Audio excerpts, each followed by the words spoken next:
ब्रह्मा जी जब सृष्टि की रचना कर रहे थे, उस समय उनसे असुर कुल में गया नामक असुर की रचना हो गई। गया असुरों की संतान रूप में पैदा नहीं हुआ था, इसलिए उसमें आसुरी प्रवृत्ति नहीं थी। वह सभी देवताओं का सम्मान और आराधना करता था। उसके मन में एक बात खटक रही थी। वह सोचा करता था कि भले ही मेरा स्वभाव संत प्रवृत्ति का है, लेकिन असुर कुल में पैदा होने के कारण उसे कभी सम्मान नहीं मिल पाएगा।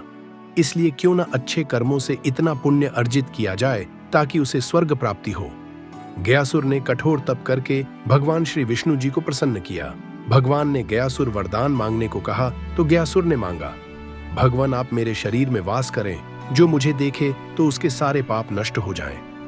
वह जीव पुण्यात्मा हो जाए और उसे स्वर्ग में भी स्थान मिले।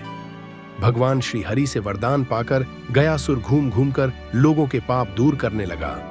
जो भी उसे देख लेता उसके सभी पाप नष्ट हो जाते और स्वर्ग का अधिकारी हो जाता। गयासुर के इस कर्म से यमराज की व्यवस्था गड़बड़ा गई। कोई भी घोर पापी गयासुर के दर्शन कर लेता तो उसके सभी पाप नष्ट हो जाते। यमराज उसके कर्मों के अनुसार उसे नरक भेजने की तैयारी करते तो वह गयासुर के दर्शन के प्रभाव से स्वर्ग मांगने लगता। धर्मराज को कर्मों का हिसाब रखने में संकट हो गया। तब यमराज ने ब्रह्मा जी से कहा कि अगर गयासुर को अभी न रोका गया तो आपका वह विधान समाप्त हो जाएगा जिसमें आपने सभी को उनके कर्मों के अनुसार फल भोगने की व्यवस्था दी है।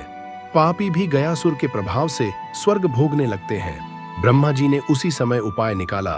उन्होंने गयासुर से कहा कि तुम्हारा शरीर सबसे अधिक पवित्र है, इसलिए मैं तुम्हारी पीठ पर बैठकर सभी देवताओं के साथ यज्ञ करूंगा। उसकी पीठ पर यज्ञ होगा। यह सुनकर गयासुर सहर्ष तैयार हो गया। ब्रह्मा जी सभी देवताओं के साथ एक पत्थर से गयासुर को दबाकर बैठ गए। इतने भार के बावजूद भी वह अचल नहीं हुआ और वह घूमने फिरने में फिर भी समर्थ था। देवताओं को चिंता हुई। उन्होंने आपस में सलाह की कि इसे भगवान श्री विष्णु ने वरदान दिया है, इसलिए अगर स्वयं श्री हरि भी देवताओं के साथ बैठ जाएं तो गयासुर अचल हो जाएगा। तब श्री हरि भी उसके शरीर पर आकर बैठ गए।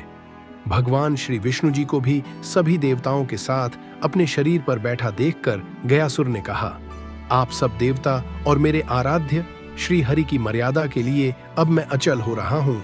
सभी जगह घूम घूम कर लोगों के पाप हरने का कार्य बंद कर दूंगा, लेकिन मुझे श्री हरि का आशीर्वाद है, इसलिए वह व्यर्थ नहीं जा सकता। इसलिए श्री हरि आप मुझे पत्थर की शिला बना दें और यहीं स्थापित कर दें। भगवान श्री हरि उसकी इस भावना से बड़े खुश हुए। उन्होंने गयासुर से कहा, अगर तुम्हारी कोई और इच्छा हो तो मुझसे वरदान के रूप में मांग लो। गयासुर ने कहा, हे नारायण, मेरी इच्छा है कि आप सभी देवताओं के साथ अप्रत्यक्ष रूप से इसी शिला पर विराजमान रहें और यह स्थान मृत्यु के बाद किए जाने वाले धार्मिक अनुष्ठानों के लिए तीर्थ स्थल बन जाए। भगवान श्री विष्णु ने कहा, गया तुम धन्य हो। तुमने जीवित अवस्था में भी लोगों के कल्याण का वरदान मांगा और मृत्यु के बाद भी मृत आत्माओं के कल्याण के लिए वरदान मांग रहे हो। तुम्हारी इस कल्याणकारी भावना से हम सब बंध गए हैं। तब भगवान श्री हरि ने आशीर्वाद दिया कि जहां गया स्थापित हुआ वहां पितरों के श्राद्ध तर्पण आदि करने से मृत आत्माओं को पीड़ा से मुक्ति मिलेगी और इस क्षेत्र का नाम गयासुर के अर्धभाग गया नाम से तीर्थ रूप में विख्यात होगा। मैं स्वयं यहाँ विराजमान रहूंगा। गया तीर्थ से समस्त मानव जाति का कल्याण होगा और साथ ही वहां भगवान श्री विष्णु जी ने अपने पैर का निशान स्थापित किया, जो आज भी वहां के मंदिर में स्थित है। गया विधि के अनुसार श्राद्ध फल्गु नदी के तट पर विष्णुपद मंदिर में व अक्षय वट के नीचे किया जाता है।